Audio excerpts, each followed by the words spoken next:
जाओ। तो लड़के को अपनी माँ की बात याद आ गई कि माँ ने कहा कि बेटा नीचे मत बैठना। तो लड़का सोच रहा है कि कुर्सी भी नीचे है और चारपाई भी नीचे है। तो लड़के ने क्या देखा, कमरे में अलमारी रखी थी, जा करके अलमारी के ऊपर बैठ गया। बोले ये सबसे ऊंची है। और तब तक साली साहिबा आई पानी लेकर के। बोले जीजा जी को पानी दे दे। और कमरे में देखा चारों तरफ तो जीजा है ही नहीं। और जैसे अलमारी पे नजर गई, बोले ओहो, बोले पहली बार ससुराल आए, इतनी भी अकल नहीं कि कहाँ बैठा जाता है। बोले नीचे उतरो। तो चुपचाप बेचारा नीचे था, सीधा साधा आकर के नीचे कुर्सी पर बैठ गया। तो पत्नी ने कहा कि मेरे पति देव पहली बार ससुराल आए हैं मुझे बुलाने, तो मैं अपने हाथों से भोजन बनाऊंगी, अपने पति को खिलाऊंगी। तो पति देव बैठ जाते, पत्नी ने भोजन बनाया। अब भोजन में बताऊं क्या क्या बनाया, बताऊं? पूरी बनाई, कचौड़ी बनाई, मटर पनीर बनाई, छोले बनाए, रसगुल्ले बनाए, जलेबियां बनाई। ज्यादा नहीं बताऊंगी वरना मुंह में पानी आने लगेगा। इतनी सामग्री बनाने के बाद और पूड़ियां भी बनाई। तो पूड़ियां कैसी, इतनी छोटी छोटी पूड़ियां। देखा होगा अपने शहर में पूड़ियां छोटी छोटी बनती हैं, अपने गांव में बना लेते बड़ी बड़ी, लेकिन शहर में पूड़ियां हमेशा छोटी छोटी ही मिलेंगी। तो छोटी छोटी पूड़ियां बनाई, परोस करके सासू माँ जिस समय थाली ले गई। लड़के ने देखा कि पूड़ी इतनी छोटी छोटी, एक निवाले कितनी बड़ी बड़ी। बोले इसे तोड़ के खाऊंगा तो ज्यादा समय लग जाएगा। बोले एक निवाले कितनी बड़ी, तो वैसे भी है। तो लड़के ने क्या किया, एक पूड़ी उठाई और एक पूरी खाने लगा। सास हंसने लगी, बोले इसको तो खाने की भी अकल नहीं। बोले एक एक पूड़ी कौन खाता है भला? अरे एक पूड़ी के निवाले तोड़ करके सबको ही खाता है, लेकिन ये एक पूड़ी पूरी उठा रहा है और पूरी गटक रहा है। हंसी होने लगी। तो पत्नी ने देखा कि मेरे पति पहली बार ससुराल आए और पति की हंसी हो रही है। तो पत्नी ने इशारा किया कि क्या इशारा किया कि उंगली तो उठाए। पत्नी ने कहा एक पूड़ी मत खाओ।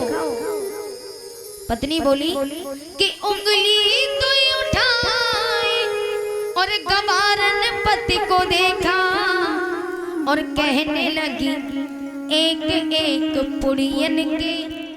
बोले एक एक मत खाओ, एक एक पुड़ियन के ग्रास दुई करे जा।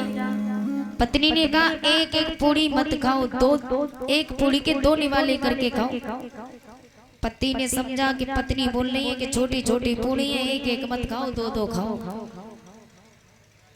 तो पति देव क्या करते हैं कि दुई दुई को खावन लागो, कि दुई दुई को खावन लागो और मुड़ जब एक साथ तो मात ठोक तेरी कहे लाज सो मरे जा।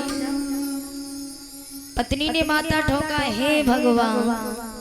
दो दो पूड़ियां जब खाने लगा तो सास और ज्यादा मोहल्ले पड़ोस के इकट्ठे हो गए। सास ने कहा लो हो गया काम। बोले एक एक खा रहा था तब भी ठीक था, अब तो दो दो पूड़ियां खाने लगा। बोले इतना भूखा है क्या? हंसी होने लगी। पत्नी ने देखा, वो पत्नी देख रही है कि दो दो पूड़ी खा रहे हैं। अब तो पत्नी ने कहा हे भगवान, माथे से हाथ लगा के हे भगवान। तो पति ने समझा कि हमारी पत्नी बोल रही है कि सब लोग इसलिए हंस रहे हैं कि हम पूड़ी ऐसे ही उठा के खा रहे हैं। बोले पहली बार आए तो पहली बार आके कुछ नियम होता होगा कि पूड़ियों को लेके सब्जी में लगा के पहले माथे से लगाओ तब खाओ। पत्नी शायद यही कह रही है। तो पति देव ने यही किया कि पति देव समझे कि ये पूजनीय पुड़ियन को, पति ने समझा पूजनीय पूड़ी है ये, और खावे से पहले पहले शीश पे धरे जा। पति ने समझा कि पत्नी बोल रही है खाने से पहले शीश से लगाओ तब खाओ। पति ऐसा ही करने लगा। सास ने कहा ये तो बिल्कुल पागल है, बिल्कुल अनाड़ी है, बोले समझ में ही नहीं आ रहा। अरे भाई एक एक खा रहा तब भी ठीक था, दो दो खाने लगा तब भी ठीक था, लेकिन अब तो ये दो दो पूड़ियां खा रहा है और माथे से लगा रहा है तब खा रहा है। पत्नी को क्रोध आ गया। बोले इतना समझा रही हूँ फिर भी समझ में नहीं आ रहा। क्रोध आया और क्रोध में आकर के रसोई से बेलन उठाया और बेलन उठा करके कहने लगी कि क्रोध भरी बोल उठी। अब उसने समझाया नहीं, डायरेक्ट कहने लगी। पहले तो समझा रही थी, इसलिए समझा रही थी कि पति देव की कहीं बेइज्जती ना हो जाए, इसलिए इशारा कर रही थी। लेकिन इस बार इशारा नहीं किया, क्रोध में आ गई, बेलन उठा के बोली कि क्रोध भरी बोल उठी और चूल्हे से चतुर ना, और पहले जैसे चर रहे हो तो वैसे ही चरे जा। अब तो खाने को भी नहीं बोला, पत्नी ने क्रोध में कहा पहले जैसे चर रहो वैसे चरो। खाने को नहीं कहा, चरने को बोला है। तो कहने का भाव ये है, क्या वो इतना अनपढ़ था कि पत्नी के इशारों को नहीं समझा?